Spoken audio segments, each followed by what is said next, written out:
Fashion psychology के नज़रिए से एम्पावरमेंट देखते हो कपड़ों की, तो उसमें इतनी पावर होती है क्योंकि फिर हम अंदर से अपने आप के लिए ड्रेसअप करते हैं। हम इंडिया में एक कलेक्टिविस्टिक कहते हैं सोसाइटी में रहते हैं, जहाँ पे पहले मैंने शायद बोला है, बट जैसे लोग क्या कहेंगे से हमें बहुत फ़र्क पड़ता है। हमारी अपनी अंदर की वॉइस इतनी ज़्यादा पावरफुल होनी चाहिए खुद के लिए कि किसी के कुछ कहने से या ना कहने से हम किसी भी चीज़ में कन्फाइन ना होए। सब ने एक पॉइंट पे हमारा साथ कहीं ना कहीं पे एक लाइफ की रियलिटी है कि सब ने चले जाना है जिनसे हम क्लोज भी हैं, और रहना हमने अपने आप के साथ ही है। अगेन वही लगता है कि टू मच है या टू लिटिल समझ ही नहीं आ रहा। आप अपने आप को उस वे में तो देख रहे हो और आप अपने बारे में वो सारे फ्लॉज नोटिस कर रहे हो, बट बहुत बारी लोग वो नोटिस भी नहीं करते। आई थिंक कभी कभार हमें ये चीज़ लगती है कि man have it easy, but उनके लिए भी ईजी नहीं होता। वो भी एक्चुअली डिपेंड करता है पर्सन टू पर्सन। इस चीज़ में ये होता है कि हम अपने आप को एक बॉक्स में डाल देते हैं कि एज वुमेन हमें हमेशा परफेक्ट और आइडियल वर्जन ही अपना शो करना है। भारतीय सिनेमा, बॉलीवुड और ओटीटी में महिलाओं की ड्रेसिंग को लेके बहुत डिबेट होती है। आइटम सॉन्ग भी है, स्ट्रॉन्ग फीमेल कैरेक्टर, तो इसमें फैशन साइकोलॉजी कैसे रोल प्ले कर सकती है? इतनी हमारी सुंदर ब्यूटीफुल एक्ट्रेसेस को नो बोलना आना चाहिए यार इस चीज़ के लिए, यू नो। सबका माइंड और सेल्फ कॉन्शियस सब कॉन्शियस इस चीज़ में पूरी रात चलता है, और जब आप सुबह उठते हो तो आप अपने बारे में शायद आधा % एक अच्छा फीलिंग महसूस करते हुए उठते हो।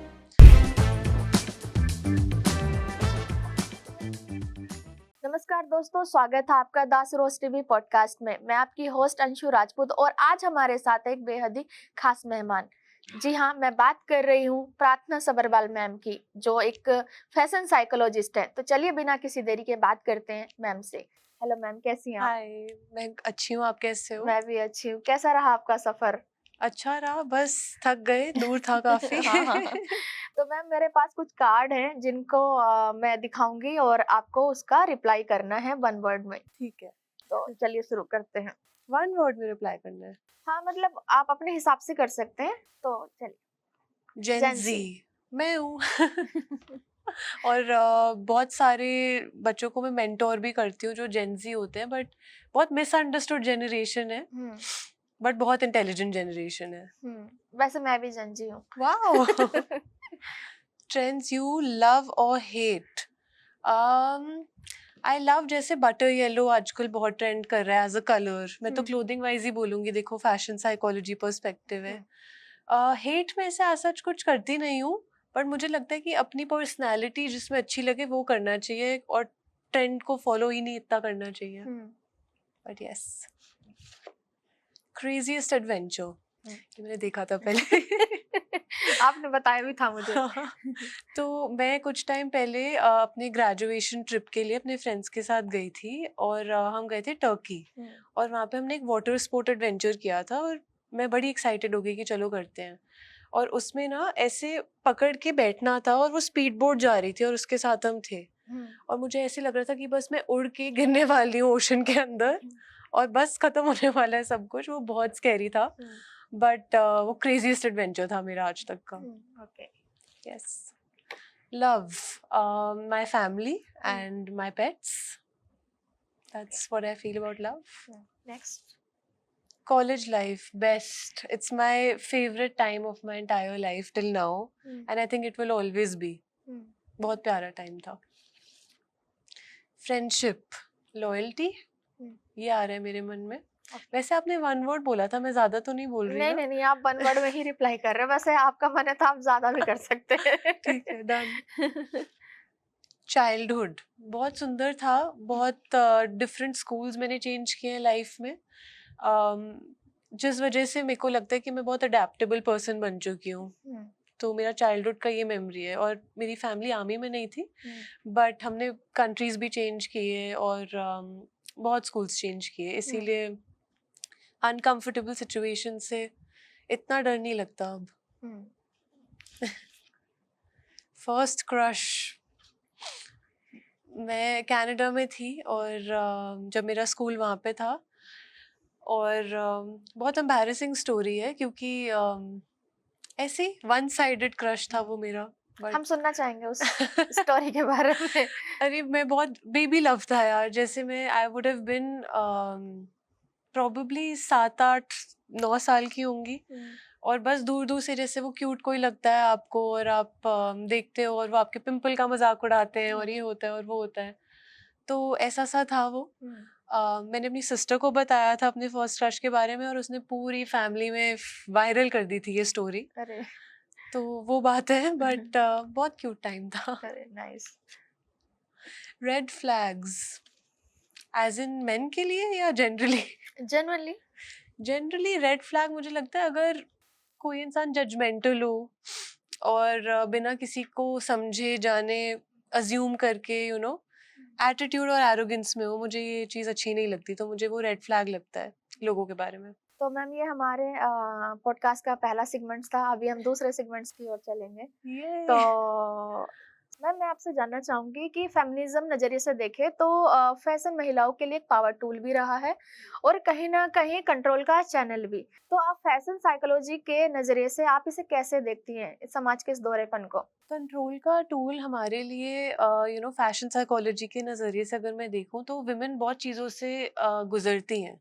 तो कंट्रोल इस वे में किया जाता है कि जैसे हमें पता है कि एक मेल गेज होती है, हमें एक्सटर्नली लोगों से एक अप्रिसिएशन, एक वैलिडेशन चाहिए होती है, जिस वजह से हम खुद की ड्रेसिंग को, खुद खुद को तैयार करने के तरीके को बहुत कंट्रोल्ड वे में महसूस करते हैं बहुत बारी कि क्योंकि वो सोसाइटी से, एक्सटर्नल चीज़ों से बहुत ज़्यादा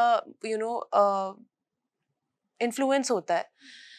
बट जब आप फैशन साइकोलॉजी के नज़रिए से एम्पावरमेंट देखते हो कपड़ों की, तो उसमें इतनी पावर होती है क्योंकि फिर हम अंदर से अपने आप के लिए ड्रेसअप करते हैं। हम अपने आप को एक्सप्रेस करने के लिए, उस सेल्फ एक्सप्रेशन के लिए, उस चीज़ के लिए अपने आप को तैयार करते हैं, और उस चीज़ से हमें एक कॉन्फिडेंस महसूस होता है, जिससे हमें एक एम्पावरमेंट और एक पावर फील होती है इन एनी रूम जहाँ पे हम एंटर करते हैं या किसी से भी हम बात करते हैं, तो हमें लगता है इन दैट सेंस उसके थ्रू हमें कंट्रोल भी महसूस होता है। तो कंट्रोल को देखने का भी डुअल तरीका है जब फैशन साइकोलॉजी की बात करें। ऑब्जेक्टिफिकेशन और सेल्फ ऑब्जेक्टिफिकेशन का कॉन्सेप्ट जो है बहुत चल रहा है, और आप फैशन साइकोलॉजी के हिसाब से इसे कैसे चेंज कर सकती हैं? देखो, फैशन साइकोलॉजी के हिसाब से भी हमें ऑब्जेक्टिफिकेशन, अगेन जो मैंने अभी पॉइंट आपको बताया था, एक्सटर्नल लोगों की वजह से, क्योंकि हम इंडिया में एक कलेक्टिविस्टिक कहते हैं सोसाइटी में रहते हैं, जहाँ पे पहले मैंने शायद बोला है, बट जैसे लोग क्या कहेंगे से हमें बहुत फर्क पड़ता है, जिस वजह से हमें अगेन ऑब्जेक्टिफिकेशन फील होती है, क्योंकि हम एज विमेन ना अपने आप को एक ऑब्जेक्ट की तरह देखना खुद शुरू कर लेते हैं। तो उसमें क्या होता है कि हमें लगता है कि लोग क्या कहेंगे से, जैसे मेल गेज हो गई जो मैंने अभी बोला है, और एक्सटर्नल वैलिडेशन और ये सब कुछ है, ये सब हमें फील होता है क्योंकि हम अपने आप को अगेन एज एन ऑब्जेक्ट महसूस करना शुरू कर लेते हैं। बट जब आप इस चीज़ को चेंज करने का तरीके से सोचते हो कि क्या हो सकता है, तो वहाँ पे फैशन साइकोलॉजी की बहुत पावर आती है, बिकॉज आप उस टूल को यूज़ करते हुए उस ऑब्जेक्टिफिकेशन से बाहर निकल सकते हो, जहाँ पे आप अपने आप को एज अगेन इंडिविजुअल और एक एज अ पर्सनैलिटी एक्सप्रेस कर सकते हो। सो उस चीज़ में you are not just confined confining yourself in any kind of a room या अ ब्लॉक, और आप खुल के अपनी पर्सनैलिटी शोकेस कर सकते हो। जैसे आपको लगता है, मतलब आपको ही नहीं, बाकी हम सब महिलाओं को ये लगता है कि महिलाओं को एक ऑब्जेक्ट के रूप में देखा जाता है, तो इसे कैसे चेंज किया जा सकता है? इसको चेंज ऐसे किया जा सकता है कि जब विमेन में खुद में एक सेल्फ बिलीफ और एक खुद को देखने का नज़रिया बदल पाए, वो खुद के बारे में खुद से सेल्फ टॉक जो करते हैं वो थोड़ा सा पॉजिटिव करना शुरू करें, अपने आप को ऑन अ डेली बेसिस एक अंदर से अपने आप की एक पावर पहचाने, और उस चीज़ को एक सरफेस लेवल पे लाएं। क्योंकि फैशन साइकोलॉजी का काम सिर्फ बाहरी दौर से चीज़ों को चेंज करना या एक अपीयरेंस को बेटर करना नहीं होता है। वो ये होता है कि हम अपनी आइडेंटिटी को, जो हम अंदर से एक्चुअली हैं एज विमेन या एज मेन, उस चीज़ को हम एक इम्पैक्टफुल वे में एक्सप्रेस कर पाए। बट चेंज वो तभी होता है जब हम अपने आप से बात कैसे करते हैं वो चीज़ें चेंज हो पाए। यू नो जैसे हम चाहे सुबह उठते ही अपने कपड़े भी डिसाइड करते हैं, अपने आप को देखते कैसे हैं, या जब हम लोगों से बात करते हैं, हमारी अपनी अंदर की वॉइस इतनी ज़्यादा पावरफुल होनी चाहिए खुद के लिए कि किसी के कुछ कहने से या ना कहने से हम किसी भी चीज़ में कन्फाइन ना होए। तो फिर हमें किसी की नज़र से, किसी की बातों से, किसी की अच्छी बुरी बात, किसी से फ़र्क पड़ना बंद हो जाता है। तो फैशन साइकोलॉजी से ये चेंज ज़रूर आता है लोगों के अंदर। लेकिन कभी-कभी ऐसा होता है कि मैम एक महिला बहुत कॉन्फिडेंट है और उसको लग रहा है कि उसने जो ड्रेसिंग किया हुआ है बहुत अच्छा किया हुआ है अपने हिसाब से। लेकिन जब उसको लोग जज करते हैं, तो कहीं न कहीं उसका कॉन्फिडेंस जो है वो मतलब लूज़ होने लग जाता है। तो ऐसे में वो अपने आप को कैसे रिबिल्ड करे? बिल्कुल, अपने स्टोरी और अपने नैरेटिव को पहले पहचानो। इसीलिए सेल्फ वर्क पे काम करना बहुत ज़रूरी है। अपने आप से ज़्यादा इम्पोर्टेंट रिलेशनशिप आपका किसके साथ है? आप बताओ किसके साथ हो सकता है? मेरा तो माता-पिता के साथ। बट दुनिया में आप एक चीज़ बताओ अंशु, कि सबने एक पॉइंट पे हमारा साथ कहीं न कहीं पे, एक लाइफ़ की रियलिटी है कि सबने चले जाना है जिनसे हम क्लोज़ भी हैं। और रहना हमने अपने आप के साथ ही है। On a second to second, minute to minute basis हम अपने आप के साथ ही रहते हैं। तो हम अपने आप को कैसे अंदर से स्ट्रॉन्ग रख सकते हैं, वो चीज़ बहुत मैटर करती है। तो इस चीज़ के थ्रू एक्चुअल चेंज आता है, ये मैं कहना चाह रही हूँ। भारत में मॉडेस्टी और मॉडर्निटी का टेंशन महिलाओं की ड्रेसिंग पर लगातार बना रहता है, जैसे साड़ी बीएस जीन्स या ऑफिस बियर में टू मच या टू लिटिल का जजमेंट। तो ऐसे में फैशन साइकोलॉजी कैसे उस चीज पे काम कर सकता है? तो ये तो एक कॉन्फ्लिक्टिंग प्ले होता है जो हम सब एज इंडियन वुमेन फेस करते हैं, कि मॉडर्निटी और मॉडेस्टी के बीच में एक जो हम सबको फील होता है, बिकॉज हम बड़े ही इस वे में, इस कल्चर में हुए हैं जहाँ पे बड़ों का लिहाज करना, अपने आसपास के लोगों का ध्यान ज़्यादा रखना, जो कि एक वेस्टर्न कल्चर से बहुत डिफरेंट वे में देखा जाता है, और ये हम सब में बहुत इंटरनल, अंदर अंदर तक ना ये चीज़ घुसी हुई और सिखाई गई है बचपन से।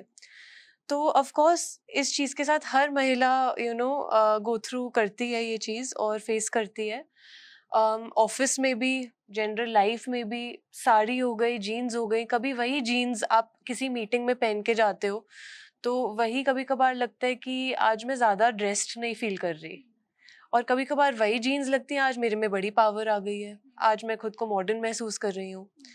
तो हमें ना सिखाया जाता है कि अपने एनवायरनमेंट, अपने आसपास के सिचुएशन के हिसाब से ड्रेसअप करो, जो कि ऑफ कोर्स कभी कभार ज़रूरी होता है।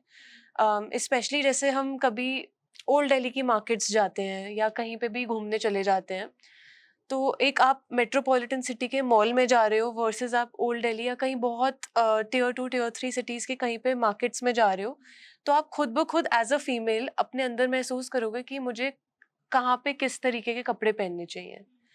वो चीज़ किसी को हमें बताने की भी ज़रूरत नहीं है, वो हमें अंदर से पता ही होता है।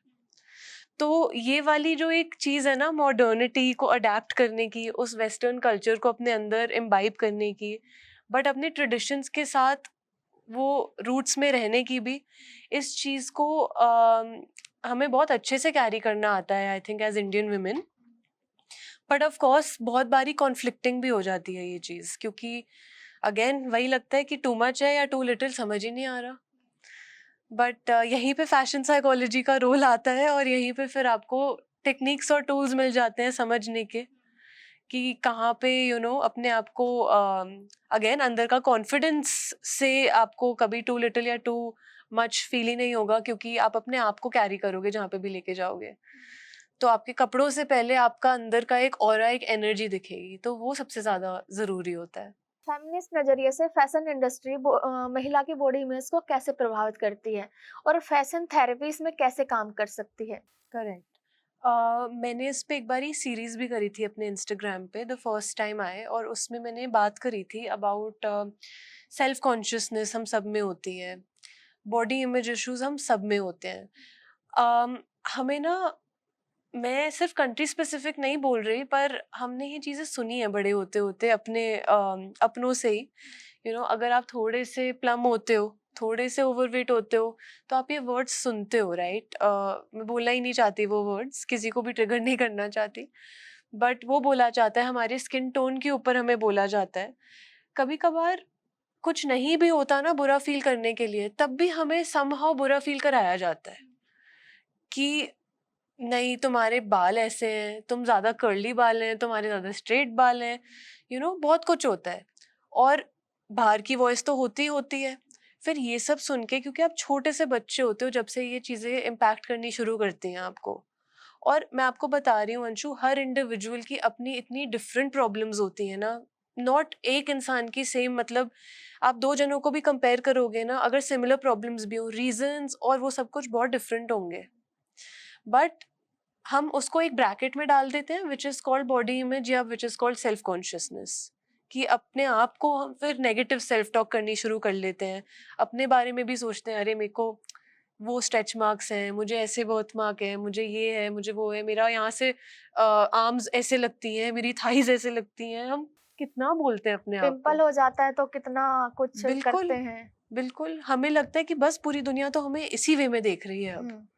एंड पॉइंट पता है क्या होता है, कि आप अपने आप को उस वे में तो देख रहे हो और आप अपने बारे में वो सारे फ्लॉज नोटिस कर रहे हो, बट बहुत बारी लोग वो नोटिस भी नहीं करते। और पता है क्यों? क्योंकि सब अपने बारे में सोचने में ही बिजी हैं।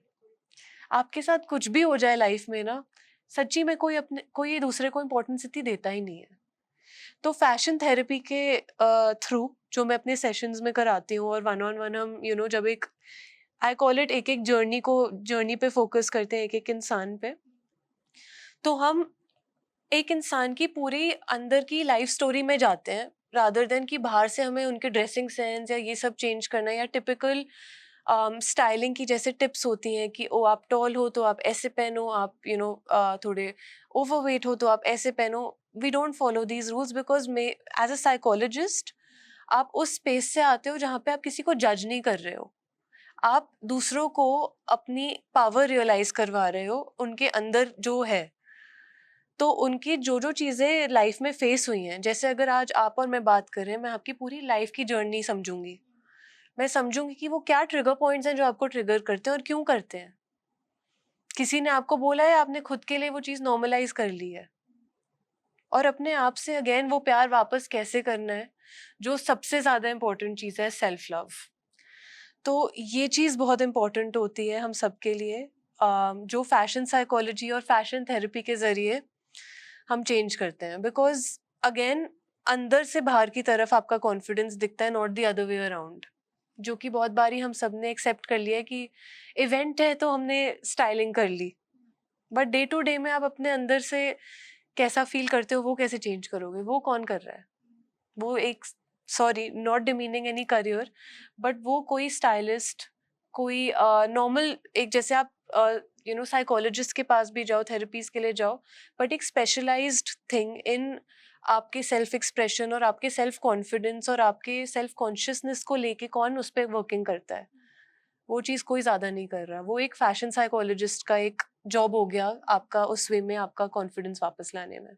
मैम, आपको नहीं लगता कि महिलाओं के लिए जो ये फैशन है और फैशन ड्रेसिंग है, ये कहीं ना कहीं कैटेगराइज कर दिया गया है कि अगर आप बाहर जा रहे हो तो आपको साड़ी पहन के जाना है, सूट सलवार में, ऑफिस में अगर मीटिंग में जाना है तो आपको सूट पहनना है, ब्लेजर पहनना है, तो जिम जाना है तो ये पहनना है। तो इस तरीके से मेंस के लिए ये चीज नहीं है कि मेंस को क्यों नहीं बोला जाता कि आप धोती कुर्ता पहन के जाओ? तो इस पे क्या कहना चाहेंगी आप? समवेयर ना, आई थिंक कभी कभार हमें ये चीज लगती है कि man have it easy, but उनके लिए भी इजी नहीं होता। वो भी एक्चुअली डिपेंड करता है पर्सन टू पर्सन, कि कौन अपने आप को कितना सीरियसली लेता है। बट आई फील कि ऑफ कोर्स मैन है, तो अगर आप वेडिंग फंक्शंस वगैरह पे देखते हो तो मेन भी इंडियन पहन के जाते हैं, ऐसी बात नहीं है। पूजा पाठ होता है तो मेन को भी इंडियन पहनने के लिए बोला जाता है। वो अगेन मॉडर्निटी और मॉडेस्टी की बात आ जाती है, जो हमने अभी कवर किया था। बट जितना प्रेशर विमेन के ऊपर होता है, उतना प्रेशर मेन के ऊपर नहीं होता। और शायद वो इसलिए क्योंकि हमने ये चीज़ नॉर्मल ही कर ली है, क्योंकि वो ऑब्जेक्टिफिकेशन की बात हो गई है कि विमेन से ना ब्यूटी स्टैंडर्ड्स और एक फेमिनिज्म, जैसे फेमिनिन एनर्जी आप एक्सपेक्ट करते हो कि एक अगर आप एक फेमिनिन वर्सेस मैस्कुलिन एनर्जी को डिफाइन कर रहे हो तो आप इस वे में डिफाइन करते हो कि feminine has to be beautiful, it has to be something जो एक अपीयरेंस बहुत एस्थेटिक लगे, प्लीजिंग लगे, सुंदरता की बात होती है। और मैस्कुलिन एनर्जी को देख के बहुत बारी प्रोवाइडर और वो वाली फीलिंग आती है। तो वो एक जो सबकॉन्शियस में वो बैठा हुआ है ना, उस चीज़ का इम्पैक्ट हमारी ड्रेसिंग पे भी आता है और कितना सीरियसली हम इन ब्यूटी स्टैंडर्ड्स को या इन ऑब्जेक्टिफिकेशंस को देखते हैं। बट बिल्कुल मेन को इतना ऑब्जेक्टिफाई नहीं किया जाता, जो कि अब शायद चेंज हो रहा है हमारे ब्यूटीफुल फेमिनिज्म के जरिए। बट वो इसीलिए है क्योंकि अब हम इक्वल वे में देखना शुरू कर लिया है बहुत चीज़ों को। बट यस, इस मुद्दे पे इतनी बात होती नहीं है, होनी चाहिए। और मेन को भी अपनी ड्रेसिंग और अपनी प्रेजेंस को और सीरियसली लेना चाहिए, क्योंकि उनकी भी फैशन साइकोलॉजी के जरिए एक पावर और इम्पैक्ट बढ़ सकती है। मैम, महिलाओं को अक्सर कहा जाता है dress for the job you want, not the job you have. तो ये एडवाइस महिलाओं के ऊपर कितना प्रेशर डालती है और फैशन साइकोलॉजी इसको कैसे रिफ्रेम कर सकती है? तो ये तो बात हो गई अगेन आइडेंटिटी के ऊपर, कि हम एज विमेन अपनी आइडेंटिटी को परखना कभी कभार इतना ज़रूरी समझते ही नहीं है। इसीलिए हम इस चीज़ के अंडर फॉल कर जाते हैं। करेक्ट मी अगर मैं गलत बोल रही हूँ, कि dress for the job you want not the job you have, यही था। तो इस चीज़ में ये होता है कि हम अपने आप को एक बॉक्स में डाल देते हैं कि एज विमेन हमें हमेशा परफेक्ट और आइडियल वर्जन ही अपना शो करना है, कि जो चीज़ हमारे पास है हमें उस पे हमेशा top of the line, top of the game में ही रहना है। Dress for the job you have, बिल्कुल, कि सेटल क्यों करना है आपने एज अ वुमेन। इस चीज़ के जरिए हमें ये समझाया जा रहा है कि don't settle, always be the ideal version of your self and all of that. But बात ये है कि जब आपकी आइडेंटिटी सॉलिड होगी ना, आपको पता होगा कि आप अंदर से कौन हो और आपको सबसे ज्यादा कंफर्ट किस चीज में महसूस होता है, तो फिर आपका dressing up for the way you want बहुत कंफर्टेबल हो जाता है। बहुत बारी हमें पता ही नहीं होता, तो हम उस ओकेजन और उन चीज़ों के लिए ड्रेसअप होते रहते हैं और अपने आप को प्रूव करने के लिए ड्रेसअप करते हैं। बट अपने आप को सेल्फ एक्सप्रेस और अपने आप को ओरिजिनली वो चीज़ शोकेस करने के लिए नहीं करते जो हम हैं। तो अगेन इस चीज़ पे वर्क करना बहुत ज़रूरी होता है। जेंडर न्यूट्रल यूनिसेक्स फैशन बढ़ रहा है। क्या आपको लगता है कि ये फेमिनिज्म के लिए ये पॉजिटिव शिफ्ट है या मार्केटिंग के लिए कोई नई ट्रिक? आप इसको कैसे समझती हैं? देखो, अगर मार्केटिंग के लिए नई ट्रिक भी है, तो अगर जेंडर न्यूट्रलिटी और ऐसे कपड़े जो कि सब पहन सकते हैं रिगार्डलेस ऑफ जेंडर, और जेंडर सिर्फ मेल फीमेल नहीं होता, राइट? इतने सारे जेंडर्स हैं जो हमें कंसिडर करना चाहिए कि वाई शुड वी ब्रैकेट कि यही दो जेंडर्स हैं और इन्हीं दो जेंडर्स के लिए कपड़े बनाए जाएं, जब ओपन टू ऑल कपड़े बनाए जा सकते हैं और एज अ पर्सनालिटी आप चूज कर सकते हो कि आपको क्या पहनना है, तो उससे तो खूबसूरत कोई बात है ही नहीं। तो कभी कभार क्या होता है, रीच के लिए या मार्केटिंग गिमिक्स के लिए बहुत ब्रांड्स, बहुत कंपनीज ये चीज़ यूज़ करती हैं और इस चीज़ का एक, आई वुड से, फ़ायदा भी उठाया जाता है। बट कॉज तो अच्छा है उसके पीछे। तो अगर वो मुद्दा हाईलाइट हो रहा है और अच्छे वे में हाईलाइट हो रहा है, तो इंक्लूसिविटी की जो ये चर्चा हो रही है अब इसके ज़रिए, वो बहुत ज़रूरी टॉपिक है अंडरस्टैंड करना। तो आई फील जेंडर न्यूट्रलिटी बहुत ज़्यादा इम्पोर्टेंट टॉपिक है, नीड ऑफ द आवर है, बिकॉज जो अपकमिंग जनरेशन्स भी अब आ रही हैं, उनको लिमिट नहीं होना किसी भी बॉक्स में, उन्हें अपने लिए तैयार होना है, उन्हें अपने लिए चीज़ें चूज़ करनी है। और अगर वो स्पेंड भी कर रहे हैं अपना money income on garments specifically या एक्सेसरीज या ब्यूटी इंडस्ट्री पे, उनको इंक्लूसिविटी पे बहुत ज़्यादा फोकस अब करना शुरू लोगों ने कर दिया है और ब्रांड्स ने भी करना शुरू कर दिया है। तो कहीं ना कहीं हाँ, कभी कभार मार्केटिंग गिमिक ज़रूर है ये, बट बहुत अच्छा कॉज है आई फील ओवरऑल। तो yes, it's important to be addressed and now is the time कि इस चीज़ के ऊपर फोकस और बढ़े और ब्रांड्स इस चीज़ को यूटिलाइज करें, और सही रीजंस के लिए भी, नॉट जस्ट कि मार्केटिंग गिमिक के लिए या वायरल होने के लिए ये चीज़ यूज़ करी जाए, बट एक्चुअल चेंजेस सोसाइटी में लाने के लिए भी ये बहुत ज़रूरी है।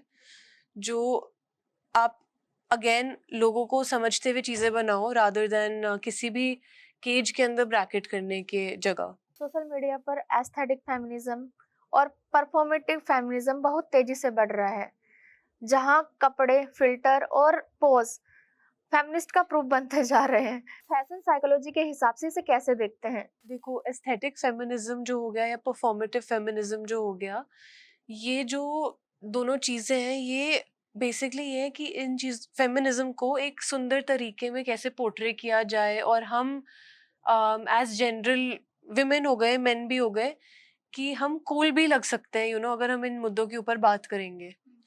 तो रादर देन एक्चुअल टॉपिक को और एक्चुअल उसका एक एसेंस और एक आइडियोलॉजी को समझने की जगह, हम सब ने ना ऊपरी भाव से इसको देखना शुरू कर दिया है। सरफेस लेवल पे देखते हैं हम इस चीज़ को। तो उस चीज़ को आई बिलीव एस्थेटिक फेमिनिज्म बोला जाता है, कि फेमिनिज्म को ब्यूटिफाई करके दिखाया जा रहा है।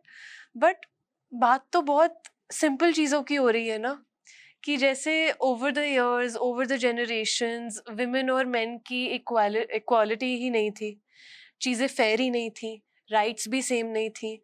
एक्सपेक्टेशन ही ये थी कि मेन प्रोवाइडर हैं और विमेन घर को संभाले। बट अब तो दोनों चीज़ें हो रही हैं, कभी कभार मेन भी घर को संभालते हैं, कभी कभार विमेन भी प्रोवाइड करती हैं। और क्यों ना बैलेंस मेंटेन किया जाए। एक्चुअल आइडियोलॉजी क्या है फेमिनिज्म की? वो ये है कि कोई भी एक दूसरे से ऊपर नीचे नहीं है, रिगार्डलेस ऑफ जेंडर। हम सब एक ही प्लेटफॉर्म पे हैं, हम सब ह्यूमन बीइंग्स हैं। ये बस हमारे नेचुरल ट्रेट्स हैं अंदर के, जो एक अगेन फेमिनिन एनर्जी और एक मैस्कुलिन एनर्जी की बात होती है। And regardless of gender stereotypes, हम इन चीज़ों को नज़रअंदाज करते हुए इस आइडियोलॉजी को समझें, अडेप्ट करें और मिसयूज़ भी ना करें। क्योंकि फेमिनिज्म को बहुत बार मिसयूज़ भी किया जाता है और ऐसे दिखाया जाता है कि main should be lesser also. Even main shouldn't be lesser. Main के लिए भी ये इक्वल राइट्स की बात है।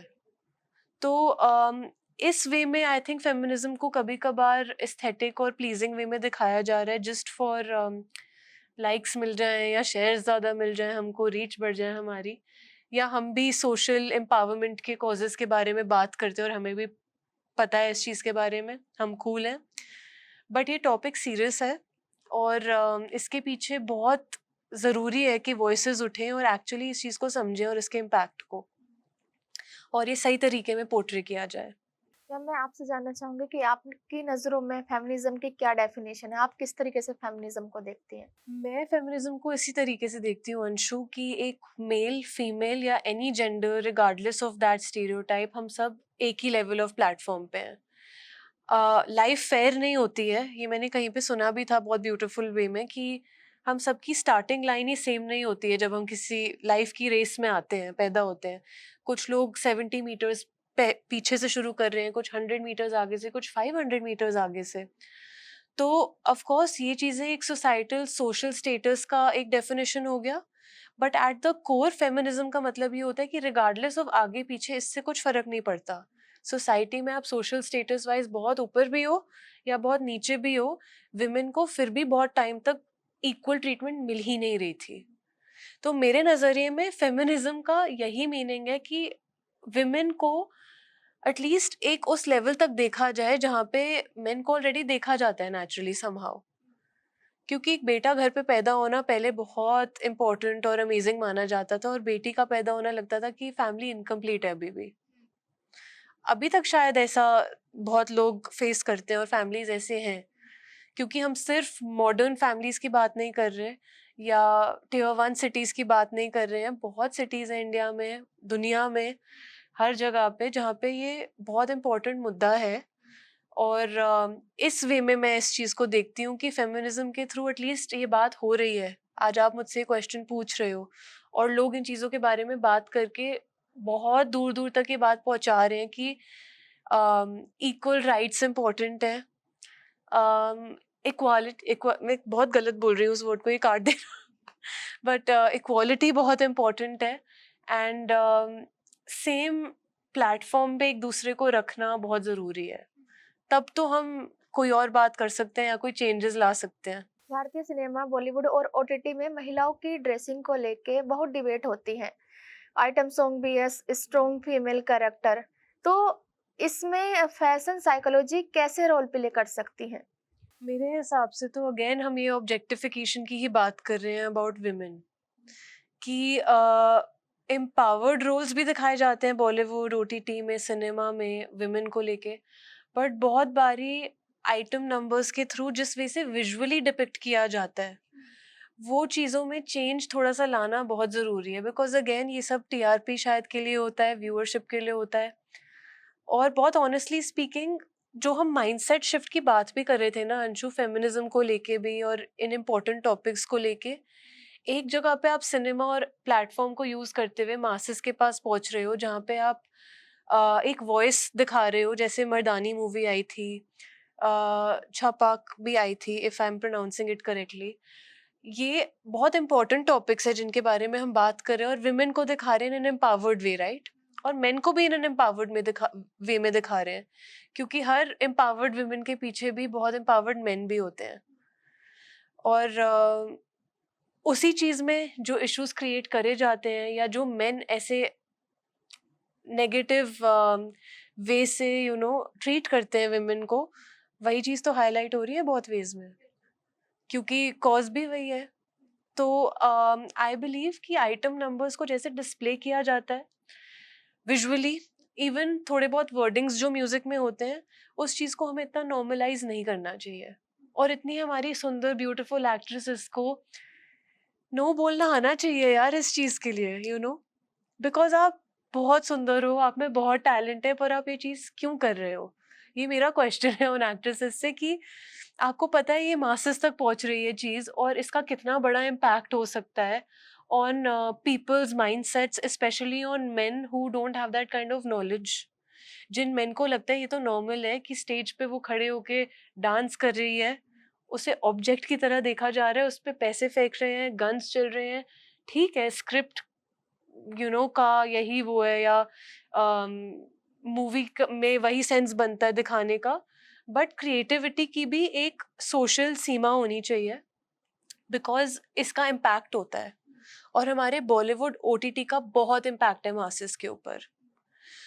तो I really feel that women should be shown in a very respectful light, क्योंकि हम इंडिया में पले बड़े रहे हैं, और हमारी इंडिया की जो ये सोसाइटी है, यहाँ पे विमेन को डे वन से देखा गया है गॉडेसेस के रूप में, पूजा गया है विमेन को, और हम उन्हीं विमेन को स्टेज पे रख के ऐसे आइटम सॉन्ग्स करा रहे हैं, कपड़े भी उस तरीके के पहनवा रहे हैं। I am sorry but I don't think it is the right way to portray the feminine energy and to reach the masses in that way, because it genuinely has a negative impact, I believe so. तो हमें sorry but हमें इस चीज़ को as a power tool utilize करना चाहिए, specially जिन लोगों के हाथ में है, स्क्रिप्ट राइटर्स हो गए, डायरेक्टर्स हो गए, एक्टर्स हो गए।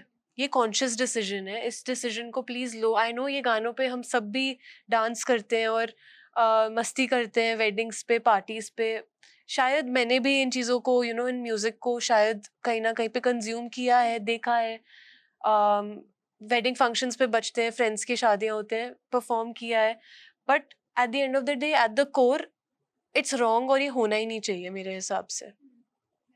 हम सब हिपोक्रिट्स हैं अपने खुद के वे में। मैम, ब्रांड्स जो हैं अक्सर वो एम्पावरमेंट और गर्ल वॉश की भाषा इस्तेमाल करके फेमिनिस्ट ब्रांडिंग करते हैं। आपको क्या लगता है कि ये जेन्युइनली एम्पावरिंग है या मार्केटिंग और अपना टीआरपी बढ़ाने का कोई नया तरीका? और आप आप फैशन साइकोलॉजी के हिसाब से इसे कैसे देखती हैं? तो विमेन एम्पावरमेंट और गर्ल बॉस आप कह रहे हो, ये वर्ड्स बहुत ज़्यादा ग्लोरीफाई करे जा रहे हैं ऑनलाइन, तो करा तो जा रहा है हर इंसान। हमने एस्थेटिक फेमिनिज्म की भी बात करी और परफॉर्मेटिव फेमिनिज्म की बात करी, तो इसमें तो मुद्दा यही है कि इन वर्ड्स को ब्रांड्स यूज़ कर, हम ब्रांड पर्सपेक्टिव से देख रहे हैं ना अब इस चीज़ को, तो ब्रांड्स इस चीज़ को ज़रूर यूटिलाइज करते हैं, क्योंकि उनको पता है कि हॉट टॉपिक है, सोशल मीडिया पे वायरल होगा, लोगों तक पहुंचेगा, और विमेन के अंदर एक वो जो एक आग होती है, उस चीज़ को वो एड्रेस करते हैं, जो उन्हें पता है कि this will sell, this topic will sell.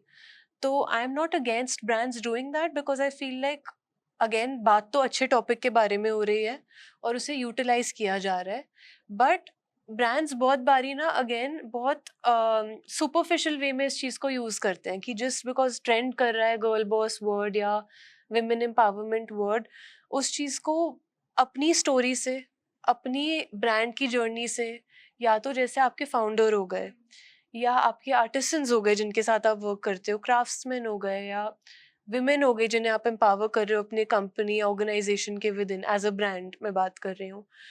तो जब मैं भी एडवाइस करती हूँ ब्रांड्स को, तो हम अगर कुछ हॉट टॉपिक्स और हॉट मुद्दों को यूटिलाइज करना चाहते हैं ऑनलाइन रीच के लिए, टीआरपी के लिए, जो कि कभी कभार ज़रूरी भी होता है सेल्स के लिए, हर इंसान को अपना घर चलाना है, आई अंडरस्टैंड दैट, ब्रांड बनाना है, एक नाम बनाना है, एक पहचान बनानी है, बट उसमें अपना actual true story, authentic story को लाना बहुत ज़रूरी है।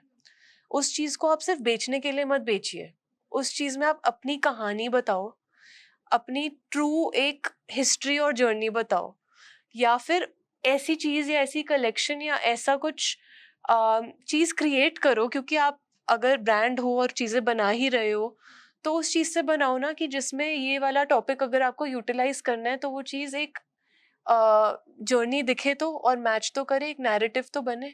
नहीं तो मतलब आपका ब्रांड इस बारे में है भी नहीं और आप चीज़ इसको प्रमोट कर रहे हो, ऐसे क्यों? कुछ रीज़न होना चाहिए और उस रीज़न के वजह से ही आपकी ऑडियंस रिलेट कर पाएगी। इसको इमोशनल ब्रांडिंग भी कहते हैं। नहीं तो फिर ऑडियंस तक वो पहुँचेगी भी नहीं और वो बिकेगी भी नहीं चीज़ अंशु। वो ऑडियंस बहुत इंटेलिजेंट है। सिर्फ टीआरपी के लिए ये चीज़ें शायद चल भी नहीं सकती, क्योंकि ये बहुत इम्पोर्टेंट टॉपिक्स हैं। अगर कोई युवा लड़की आपसे आके पूछे कि मैं फेमिनिस्ट हूँ, लेकिन मुझे स्लेवल नहीं बल्कि सुंदर लगना है, तो आप उसे फैशन साइकोलॉजी के आधार पर क्या सलाह देंगी? ये तो कॉन्फ्लिक्टिंग हो गया। आई बिलीव डिजायरेबिलिटी और ब्यूटीफुल बनने की बात हो रही है कि मुझे खुद से सुंदर तो महसूस होना है, पर इसमें वही है कि लोगों को भी मैं अच्छी लगूं, ये वाला एक माइंडसेट होता है जो लोगों के पर्सपेक्टिव से होता है कि beauty lies in the eyes of the beholder. तो बाहर से जो दुनिया हमें देख रही है और जो हमें डिजायरेबल महसूस करवाना चाहती है, उसके थ्रू हमें एक वैलिडेशन मिलती है कि हाँ अब मैं सुंदर लग रही हूँ, मैं सुंदर फील कर रही हूँ या कर रहा हूँ। मेन के लिए भी होता है, बट स्पेशली विमेन के केस में मुझे ये चीज़ लगती है कि अपनी सेल्फ इमेज को स्ट्रेंथन करने की बहुत ज़रूरत है कि आपको बाहर से वैलिडेशन की ज़रूरत ही ना पड़े। बहुत टफ होता है क्योंकि बहुत पेन पॉइंट्स होते हैं हमारे अंदर। अगेन हम सब बहुत बातें अपने आप से करते हैं on a daily basis about मेरा ये दांत टेढ़ा लग रहा है, मेरा ये वाइट बाल आ गया है, मेरे नेल्स चिपे हुए हैं, किसी ने नोटिस कर लिया तो, मेरे आर्म्स ये वो ब्ला ब्ला। तो बहुत मुश्किल होता है खुद को भी सुंदर महसूस करवाना, इजी नहीं होता। बट वो ही इजी नहीं होता तो फिर बाहर की दुनिया से तो आप क्या ही एक्सपेक्ट कर रहे हो जो खुद से ही ऑब्सेस्ड है। तो प्लीज़ अपने ऊपर थोड़ा फोकस करो और अपने आप के साथ बात किया करो, अच्छी बातें किया करो, क्योंकि बहुत लोग हैं बहुत कुछ बोलने के लिए। और डिज़ायरेबिलिटी ना तभी क्रिएट होती है एज अ बाय प्रोडक्ट, जो कि उस वुमन को शायद करनी भी नहीं है, जिसके बारे में आपने पूछा कि उसको अपने लिए खूबसूरत लगना है, ब्यूटीफुल लगना है। तो वो तभी क्रिएट होती है जब आप अपने आप का कॉन्फिडेंस पे वर्क करते हो और अपने आप को जिस भी रूम में आप एंटर कर रहे हो आप प्रोजेक्ट कैसे करते हो उससे होता है। तो वो चीज़ें कुछ तरीकों से होती है जो फैशन साइकोलॉजी में समझ सकते हैं लोग मेरे सेशंस के through, but just for the audience a little bit मैं बता सकती हूँ कि जैसे please start journaling a little, अपने डे टू डे थॉट्स को लिखा करो, बैठा करो। और ये बहुत स्मॉल चीज़ होती है, but you know what are you grateful for about yourself, what do you love about yourself, ये एक एक लाइन रोज रात को सोने से पहले जरूर लिखा करो, बिकॉज आपका माइंड और सेल्फ कॉन्शियस सबकॉन्शियस इस चीज में पूरी रात चलता है। और जब आप सुबह उठते हो तो आप अपने बारे में शायद आधा % एक अच्छा फीलिंग महसूस करते हुए उठते हो। तो हम यूजुअली करते ही नहीं है ये वाली चीज। ये बोलने के लिए बोला जाता है कि आई एम द बेस्ट बोलो, ये बोलो वो बोलो, बट कितना कर रहे हो आप, अपने आप को कितना एक्चुअली फील करा रहे हो that you are the best. है वाइट बाल तो है यार, हो आप 20s में आ गए वाइट तो आ गए, यू नो ठीक है, नई ब्रेसेस लगे बचपन में या लगे भी थे तब भी दांत टेढ़े हैं तो टेढ़े हैं, इट्स ओके, खुद को एक हग दो, खुद को प्यार करो, बिकॉज और कौन करेगा, किसी से एक्सपेक्ट क्यों कर रहे हो? Don't expect it from the outside world, expect it from your self. Because जैसे ही अंशु आप खुद से प्यार करने लगोगे, तो वो एक मैग्नेटिज्म और चार्म जब बढ़ेगा ना, तो एज अ बाय प्रोडक्ट आपका डिजायरेबिलिटी भी बढ़ता है, और लोगों को वो चार्मिंग लगती है चीज कि वाओ यार, इस इंसान में कितना कॉन्फिडेंस है, क्योंकि आप अपने आप को एक लिमिटेड सोच के जरिए से देखना बंद कर देते हो। मैम हमारे दर्शकों के लिए कोई स्पेशल मैसेज? स्पेशल मैसेज तो ये है कि परफेक्ट जैसी कोई चीज़ होती नहीं है, हम सब में फ्लॉज हैं, चाहे हमारे साथ कुछ मेजर चीज़ें लाइफ में हुई हो या नहीं हुई हो, बट हम सबकी लाइफ में चैलेंजेस अपने तरीके से आते हैं। क्यों? क्योंकि हम अपने माइंड के साथ रोज एक रिलेशनशिप मेंटेन कर रहे हैं, और ये जो माइंड है ना, जितनी पावर इस माइंड में है, उतनी ही इसमें एक क्षमता है नेगेटिविटी लाने की भी।